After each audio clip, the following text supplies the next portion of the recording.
Bonjour, bonjour à tous. Je suis Stéphane Valère et je suis ravi de vous accueillir ce matin. Donc, vous êtes nombreux à participer régulièrement à des webinars, donc vous connaissez un peu le système.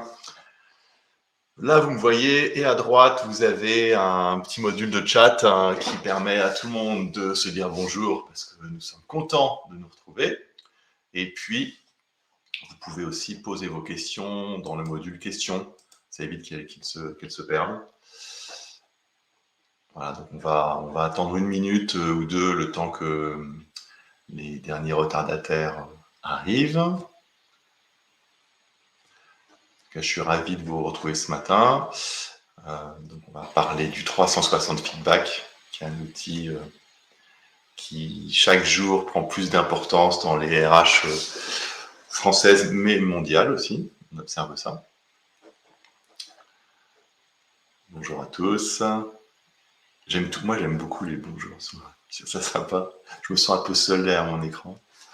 Et là, je me sens moins seul. Ok, on va démarrer. Alors, je vais partager mon écran. Le problème, c'est que quand je partage mon écran, je ne vois plus les commentaires et les questions, donc je m'arrêterai de temps en temps pour voir s'il n'y a pas des questions. C'est le seul moyen. C'est pas très commode, je trouve. Alors, donc, partager l'écran, écran, partager.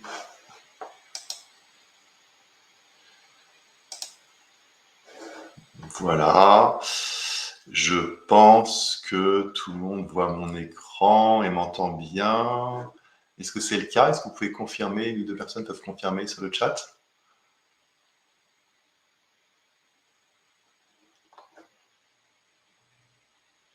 Merci Emma, c'est sympa. Alors on y va. Donc je vais commencer très rapidement par vous présenter Blixo, vraiment très rapidement, c'est la minute de publicité. Donc nous on pense que le monde du travail ne se transforme pas, il a vraiment changé. Et on remarque que les entreprises qui nous utilisent pour accélérer les transformations, soutenir l'engagement et puis développer la performance individuelle et collective. Dans Blixo, ce sont 5 modules, c'est une suite complète de 5 modules. Un module de pulse d'enquête collaborateur, un module de coaching avec du micro-learning et la prise d'action, un module de Ask qui s'appelle donc Ask qui permet de sonder à la demande, de faire du sondage à la demande, un module de 360 et 180 feedback dont on va un petit peu parler, le but c'est pas de parler que de ce module ce matin, et un module de reconnaissance positive. Blixo, on est très connu pour notre accompagnement au plus près. On a une équipe dédiée à ça et qui fait un travail extraordinaire, donc avec du conseil, avec une académie, avec du support. La plateforme est traduite en 20 langues, elle est présente dans plus de 40 pays. Et on travaille avec des entreprises de 20 ou 30 personnes et puis des entreprises de plusieurs milliers de personnes réparties à travers le monde. Mais rentrons tout de suite dans le vif du sujet, pardon. Et donc le webinaire de ce matin, c'est pourquoi et comment utiliser le 360 feedback dans vos RH pour développer la performance. Et il y a plein de questions qui sous-tendent ça. C'est qu'est-ce qu'on peut vraiment en attendre? Est-ce que ça génère des problèmes? Qu'est-ce que ça permettrait d'éviter de faire? Qui participe? Quel est le processus? Comment se lancer? Donc je vais essayer d'être assez concret. Donc d'abord, j'aime bien essayer d'avoir une perspective historique. Si on revient un peu en arrière, en un siècle à peu près, finalement, on regarde qu'il y a 3 grandes périodes sur l'évaluation. Et on pourrait dire qu'on est dans la 4e. À la fin du siècle, il y a Fayol, il y a Taylor, et là, on est vraiment sur l'idée d'avoir des tâches individuelles, d'avoir des chiffres sur les tâches individuelles. Combien de temps on met pour visser un boulon, et donc une performance individuelle. Est-ce que je visse le boulon plus vite que les autres? Après la guerre, il y a Peter Drucker, où là, on est plutôt sur l'évaluation par objectif. Et Coco, tu as des objectifs. Est-ce que tes résultats sont à la hauteur de tes objectifs? Dans les années 80, les ressources humaines commencent vraiment à prendre forme et les entreprises comprennent que la performance, leur performance, en fait, vient directement des compétences. Et donc, il y a tout ce mouvement de développer des compétences. Et là, depuis quelques années, ce que j'ai appelé moderne, on est vraiment sur les compétences, mais en particulier les compétences soft, ce que les Anglais, les anglophones appellent les soft skills. Donc, finalement, la vraie performance de l'entreprise viendrait évidemment des compétences techniques, mais surtout, la grosse différence se ferait sur les soft skills. Alors, on est dans un contexte un peu particulier. D'abord, les organisations deviennent de plus en plus matricielles. Donc, ça veut dire quoi? Ça veut dire que je collabore avec de plus en plus de monde dans l'entreprise et de moins en moins, finalement, avec mon manager. Ce qui va poser évidemment des problèmes, vous voyez, hein, sur l'évaluation, sur avoir du feedback. Deuxièmement, les environnements sont, puis alors là, vraiment depuis l'année dernière, de plus en plus distants ou hybrides. Et donc, comme on se voit moins, difficile pour, si c'est mon manager, si c'est mon manager de le faire, difficile pour mon manager de porter un regard sur moi, parce qu'il me voit moi. Et puis, il y a une forte demande des collaborateurs que je vais appeler jeunes, de mon point de vue, sur avoir du feedback sur leur performance, sur comment ils se situent dans l'organisation, sur comment ils sont perçus. Alors, qu'est-ce que c'est un 360 ? Un 360, donc c'est un système qui est arrivé en France, en particulier dans les années 80, qui a été beaucoup démocratisé par Claude Lévy-Le Boyer, la professeure, qui a beaucoup écrit sur le sujet, qui a beaucoup communiqué sur le sujet, qui a fait avancer vraiment les choses. Et qu'est-ce que c'est ? C'est en fait un salarié qui se fait évaluer, je vais vraiment ça entre guillemets, par son entourage professionnel.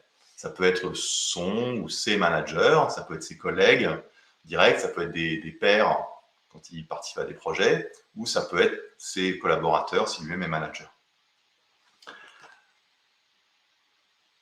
Après cette slide, je vais regarder s'il y a des questions. Donc, finalement, il y a 3 grands pourquoi sur le 360. Pourquoi est-ce qu'on fait les 360 ? 360, on le fait pour développer la performance, et en particulier pour améliorer les entretiens, et on va faire un petit focus sur les entretiens tout à l'heure. Le deuxième axe, c'est le développement, c'est aider les collaborateurs à se développer. Et puis le troisième axe, c'est pour les populations RH elles-mêmes, ou business, si c'est elles qui s'en occupent, c'est d'améliorer les processus de formation. C'est-à-dire finalement avoir un recueil des besoins sans filtre, directement à partir des intéressés, et de la data, et de la volumétrie, et donc de faire des choses beaucoup mieux. Je vais départager, et je vois... Soit j'ai endormi tout le monde, soit il n'y a pas de questions pour l'instant, donc je continue.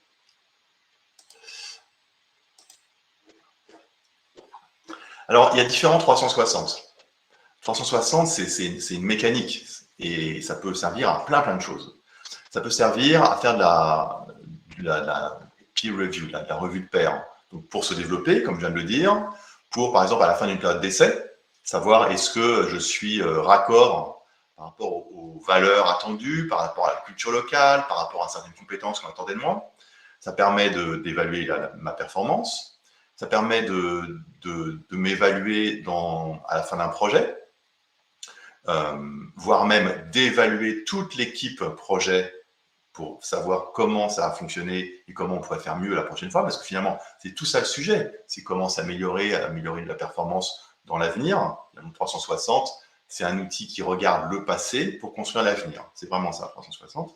Et donc, Team Effectiveness, c'est une équipe entière qui fait des 360 afin d'améliorer son fonctionnement et de donner à chacun la visibilité sur ce qu'il apporte à l'équipe et au contraire, là où il ralentit un peu l'équipe. Il y a une deuxième famille de 360 qui sont les auto-évaluations, self-assessment, ce qui permet de faire un bilan de carrière. Et puis, c'est très intéressant pour tout ce qui est retour au travail. Alors, évidemment, après les tristes périodes de confinement qu'on a connues, mais aussi, par exemple, après un retour de congé maternité. Ça peut être intéressant. Troisième possibilité, du 360, c'est de faire du manager review, c'est-à-dire finalement comment moi, manager, je suis évalué par mes pairs ou par mon manager. Et puis, dernière chose, le direct report review, donc c'est quand les N-1 portent un regard sur leur manager. Donc là, je vais essayer de vous dire, de prendre beaucoup de hauteur sur, avant de faire un 360. 360, c'est qu'un moyen, en fait. Et il faut donc bien penser le moyen pour qu'il atteigne son résultat. S'il est mal pensé, vous n'aurez pas le résultat attendu et vous ne pourrez pas aider les gens si vous les aidez, vous ne pourrez pas atteindre l'amélioration de la performance, des process de performance si c'est ce que vous visez, ou de la formation. Donc, la première chose, c'est de penser la stratégie de 360 par rapport aux objectifs que vous fixez. On ne fait pas du tout le même 360 pour développer une équipe que pour évaluer la performance d'un individu qu'à la fin d'un projet. Une fois que vous avez pensé cet objectif d'utilisation, ce use case, à quoi va me servir in fine le 360, à ce moment-là, vous concevez le contenu, les bonnes questions, de manière à obtenir la bonne data. Si vous n'avez pas les bonnes questions, vous n'aurez pas les bonnes réponses. C'est évident, mais il faut vraiment le prendre dans l'ordre. Et puis la troisième chose, et ça c'est extrêmement important, parce que le 360 c'est un outil de développement, individuel ou collectif, mais c'est un outil de développement, mais il faut penser dès le début à comment allons-nous aider, comment vais-je aider les principaux intéressés, ceux qui se sont fait évaluer, à atteindre leurs objectifs, que ce soit une équipe ou que ce soit un collaborateur. Je regarde, il n'y a pas de questions, je continue. Alors, quand est-ce qu'on fait un 360 ? Il y a plein de moments pour faire un 360. Vous commencez à le voir avec ce que je viens de vous dire. Finalement, c'est la ligne de vie, entre guillemets, d'un collaborateur dans une entreprise. On va pouvoir l'aider et faciliter l'intégration. Quand j'arrive dans une entreprise, j'ai tellement de choses à apprendre, j'ai toute la culture à comprendre, mais c'est difficile, c'est un sacré challenge.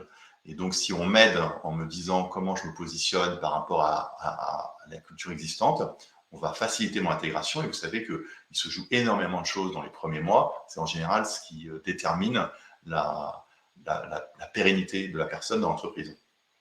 On va pouvoir préparer une mobilité. Avant un changement de poste, avant un changement d'équipe, avant un changement de pays pour une expatriation, c'est très intéressant le 360. On va pouvoir évidemment, et on va en parler, améliorer les entretiens annuels, entretiens semestriels. On va pouvoir préparer une promotion. On va pouvoir évaluer quelqu'un ou une équipe de projet à la fin d'un projet et d'une équipe. Donc en fait, il y a 1000 occasions dans le cycle de vie du collaborateur ou le cycle de vie de l'équipe, d'utiliser le 360, il faut bien le penser. L'entretien, je pense à beaucoup de faire un petit focus très rapide là-dessus. Je vais vous donner 2-3 chiffres que vous connaissez peut-être. Il y a 70% des collaborateurs, des employés ou des responsables RH, carrément, qui estiment que l'entretien est une perte de temps. Ça, c'est un chiffre de Deloitte. Ça fait frémir quand on sait le temps qu'on passe chaque année à préparer, réaliser et débriefer les entretiens. Un autre chiffre qui est atterrant, une étude qui a été publiée dans la Harvard Business Review, il y a 16% des femmes, je crois, et 24% des hommes qui ont confiance dans le processus d'évaluation des entretiens. C'est plutôt embêtant. Alors, c'est là que le 360, je ne vais pas dire que c'est une baguette magique, mais quand même, ça va faire beaucoup. J'entends un petit bip, donc il va y avoir des questions, je vais regarder. Ça va servir beaucoup. En fait, le 360, ça va vous permettre, si vous faites un 360 pour préparer les entretiens, c'est un truc extraordinaire, ça va permettre d'abord d'objectiver la donnée, et ça va en évitant et en permettant d'éviter le face-à-face. C'est pas mon point de vue contre ton point de vue, c'est pas ma façon de voir les choses, ma vérité versus ta vérité. C'est ta vérité, ma vérité, la vérité de tous les gens avec qui je travaille régulièrement. Et ça, c'est la première chose, objective. Et la deuxième chose, c'est regardons ensemble, toi qui me fais mon entretien et moi qui passe mon entretien, regardons ensemble ce résultat. Donc, on n'est plus en face à face, on est côte à côte pour travailler ensemble sur mon développement, ce qui change beaucoup de choses. Et en particulier, ça va permettre d'enlever un grand nombre de biais. On va y revenir dans 2 minutes. Je regarde question. Une campagne de 360 ne devrait-elle pas impliquer l'anonymat des répondants? Tout à fait, Cyril. Tout à fait. En fait, ça, c'est vraiment une question de culture. Donc, dans 360, nous, qu'on met à votre disposition, il y a différents niveaux d'anonymat. On peut avoir le nom des gens. On peut avoir, non pas le nom, mais leur fonction. Tiens, qui a mis ce commentaire? Qui a mis cette remarque? Est-ce que c'est un père? Est-ce que c'est un manager? Est-ce que c'est un collaborateur? Ou rien. On peut choisir. Et ça dépend des cultures, mais vous avez tout à fait raison. J'espère que j'ai répondu à votre question. Alors, la question après, c'est de se dire qui on va mettre pour faire cette évaluation. Et là, il y a un chiffre qui est très intéressant. Regardez, ça vient, j'ai pas mis la source, c'est Gartner. Si, c'est Gartner. Ben oui, en fait, le plus important, c'est l'équipe.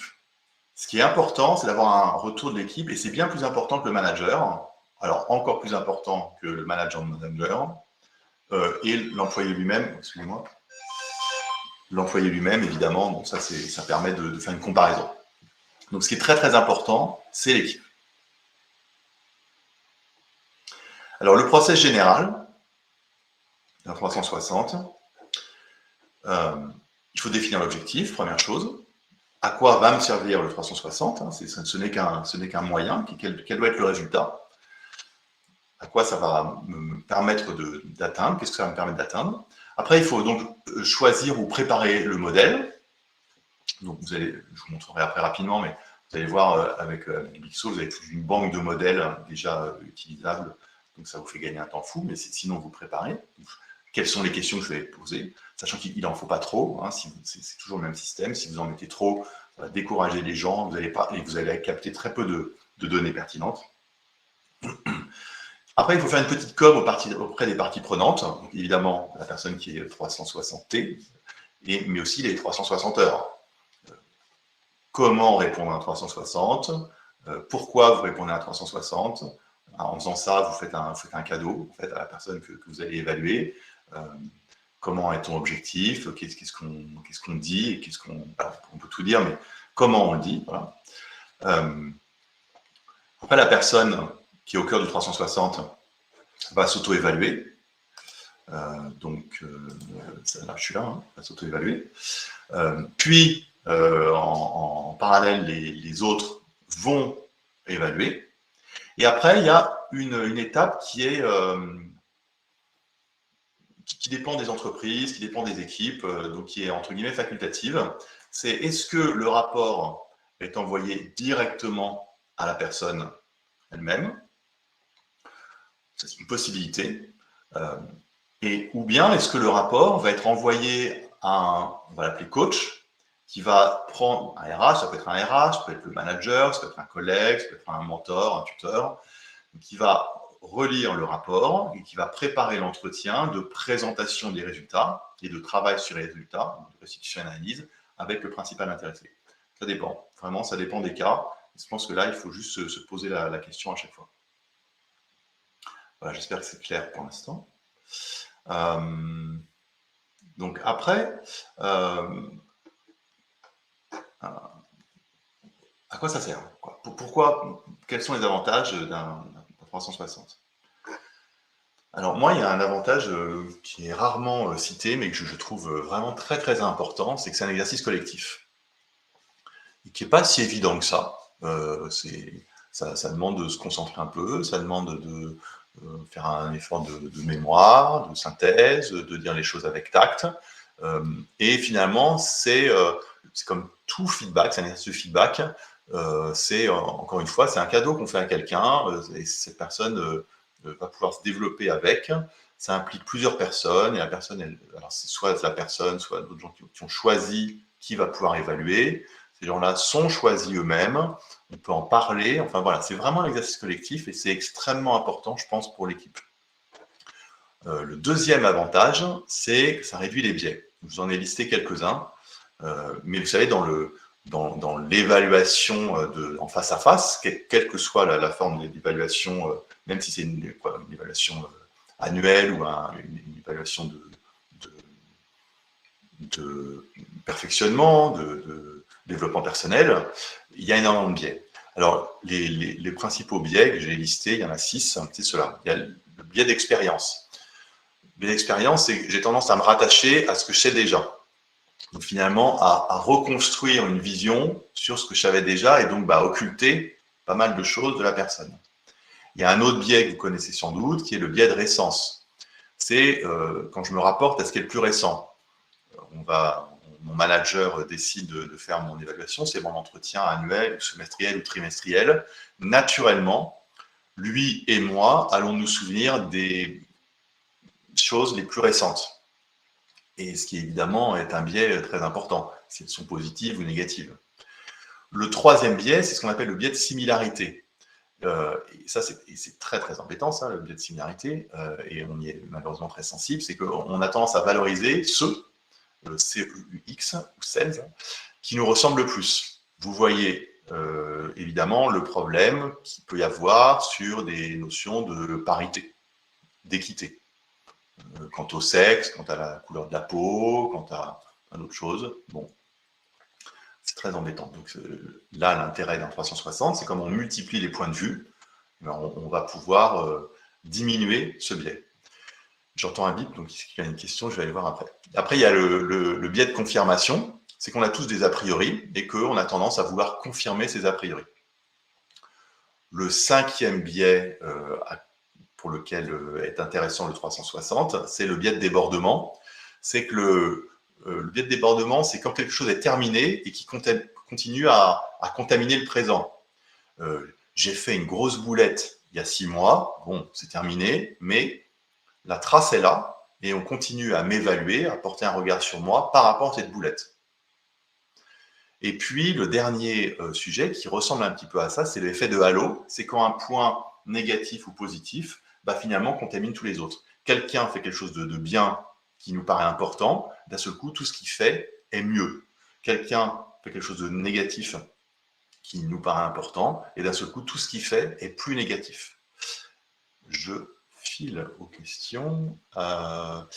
Cyril, alors Cyril, j'ai rencontré un cas d'un 360 souhaité par un manager et qui voulait imposer cette démarche à ses collaborateurs directs avec leurs propres collaborateurs. Pourriez-vous nous donner quelques pistes pour impliquer les récalcitrants et conserver l'aspect collecte de l'exercice? Là, c'est la seule piste que je peux donner, Cyril, c'est communiquer, expliquer, communiquer. Parce que si un 360 est bien fait, et honnêtement, c'est pas très compliqué de bien le faire, si on se donne un petit peu de mal pour poser bien le process, bien communiquer, et donc bien répondre aux questions, ça ne peut être que positif, avec le suivi derrière. Donc, s'il y a des récalcitrants, bon, c'est sans doute un problème de communication. Après, on n'avance pas tous à la même vitesse, on est dubitatifs tous pour des choses différentes. Donc là, c'est plutôt de l'aide à la transformation, c'est-à-dire que montrer des 360 réussis, faire témoigner des gens pour qui le 360 a été important, pour que petit à petit, ils emmènent avec eux les gens qui ont des doutes et qui ne veulent pas participer. Après, la forme est quand même très importante. Donc là, je vais prêcher pour notre paroisse, Pixo. La forme du 360 est très importante. Il faut que ça soit très ergonomique, très intuitif. Ça pousse à des choses positives. Quand je dis positif, c'est pas dire que tout va bien, hein, c'est pas le sujet, c'est dire les choses avec assertivité en mettant les formes. Avoir des rapports qui sont particulièrement intuitifs et qu'on peut comprendre soi-même, on n'est pas dépendant d'un consultant ou d'un manager ou d'un RH qui va potentiellement peut-être lui-même mettre aussi des biais. Donc c'est vraiment un souci de communication, je pense. Voilà, j'espère que j'ai répondu à votre question. Mais d'autres gens peuvent témoigner sur le sujet, c'est très intéressant, je trouve. Donc réduire les biais. Et puis, le 360, bah, comme c'est un outil de feedback, c'est un outil de reconnaissance. Et la reconnaissance, donc là, je peux vous citer des tonnes de chiffres sur le sujet. La reconnaissance, ça développe l'engagement, ça améliore l'expérience collaborateur et ça fidélise les talents, qui est un sujet qui va tous vous faire frémir en ce moment si vous êtes RH ou si vous recrutez. Donc, le 360, c'est franchement un outil assez formidable. Alors, le problème, c'est qu'on voit vite que ça peut être compliqué. Il faut designer des 360, il faut penser des objectifs, il faut lancer des campagnes. Alors, bon, voilà, ça peut être vite chronophage et ça peut en effrayer plus d'un. Donc, je vais vous montrer rapidement comment la tech, et en particulier Blixo, évidemment, peut vous aider. Donc, nous, on a un 360 feedback qui est merveilleux, qui existe dans 20 langues, qui est utilisé dans le monde entier, qui est très intuitif et qui permet, l'objectif, c'est de décharger au maximum les populations RH et d'impliquer au maximum les autres. D'abord, vous allez pouvoir gagner du temps parce qu'il y a une bibliothèque de questions et de modèles. Donc, avec les questions, l'énorme bibliothèque de questions, vous pouvez construire vous-même vos modèles, ou vous pouvez construire vos modèles à partir de ce que vous écrivez, vous, sur votre feuille de papier. Donc là, il y a un gain de temps, très important. Vous allez voir qu'on peut lancer les campagnes vraiment très très simplement en un clic, et donc un collaborateur peut lancer lui-même son 360. Je peux lancer un 360 pour mes collaborateurs si je suis manager, ou si je suis RH, je peux lancer une campagne massive de 360 très très très très simplement. C'est le but. Et puis, vous allez pouvoir impliquer toutes les équipes dans les RH finalement et gagner du temps. C'est-à-dire qu'en fait, les gens, comme ils peuvent, les uns les autres peuvent lancer leur 360 eux-mêmes, toute l'administration est décentralisée, tout ça vous fait des tâches en moins si vous êtes RH. Et puis, vous avez quand même, vous, une vue consolidée qui permet de savoir combien de 360 se font, qui participe à un 360, est-ce qu'ils participent comme bénéficiaire, comme évaluateur. Tiens, il y a Julie Bordelac qui est très souvent mise comme évaluateur. Voyons voir qui sert de coach pour débriefer les entretiens, etc. Donc, ça vous donne une visibilité. Tout ça, c'est du gain de temps.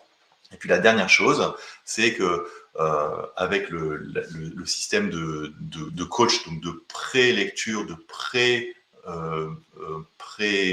préparation de l'entretien de débriefing et d'analyse, vous allez pouvoir désigner, ou les gens eux-mêmes peuvent désigner qui sera le coach s'ils en veulent un.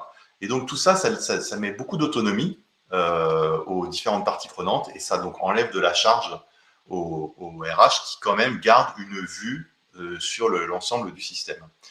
J'ai fini ce que je voulais vous raconter ce matin sur le 360. Je vais arrêter le partage. Voilà, je crois que j'ai arrêté le partage.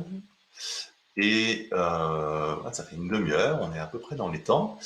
Et j'attends de voir s'il y a des questions. C'est toujours étrange de parler à des gens qui ne peuvent pas parler, pas vous voir. Est-ce que vous avez des questions? Est-ce que vous avez des remarques? Est-ce qu'il y a des choses sur lesquelles vous n'êtes pas tout d'accord? Est-ce que vous voulez témoigner rapidement? Alors sinon, je pense que le plus intéressant après, c'est de prendre rendez-vous avec nous individuellement, peut-être pour creuser un peu, voir concrètement à quoi ça peut ressembler et comment ça pourrait s'intégrer dans votre organisation, dans votre politique RH. Ça se trouve, il n'y a plus personne depuis une demi-heure, en fait. Il n'y avait que Cyril. Bon, écoutez, j'ai l'impression qu'il n'y a pas de questions. Il n'y a pas de questions, il n'y a pas de remarques. Merci Cyril. On n'était peut-être que deux. Non, je plaisante. Merci beaucoup pour vos deux questions qui ont animé un petit peu ce long monologue. J'espère que vous avez appris 2-3 choses, ou que ça a clarifié vos pensées, ou que ça vous a donné envie d'aller plus loin. En tout cas, c'est un outil vraiment intéressant. Donc, je vous souhaite une bonne journée Et puis, n'hésitez pas, vraiment, contactez-nous, c'est très simple. Vous pouvez même choisir vos horaires pour faire des démos. On fera des petites démos. Souvent, ça rend les choses plus concrètes et on se projette plus facilement. Merci beaucoup à tous. Au revoir. À Amandine, quid de la mise en place et du coût? Ça, je pense qu'il faut vraiment voir directement. Appelez-nous, vous allez voir, on va vous expliquer ça très rapidement. Ça dépend un peu du nombre de personnes. Mais on a un modèle, ce qui est très intéressant, qui est d'open bar. Si vous êtes une entreprise, ça permet d'en faire autant que vous voulez sans payer à chaque fois. Mais on vous expliquera tout ça. Bonne journée à tous. Merci beaucoup. Au revoir.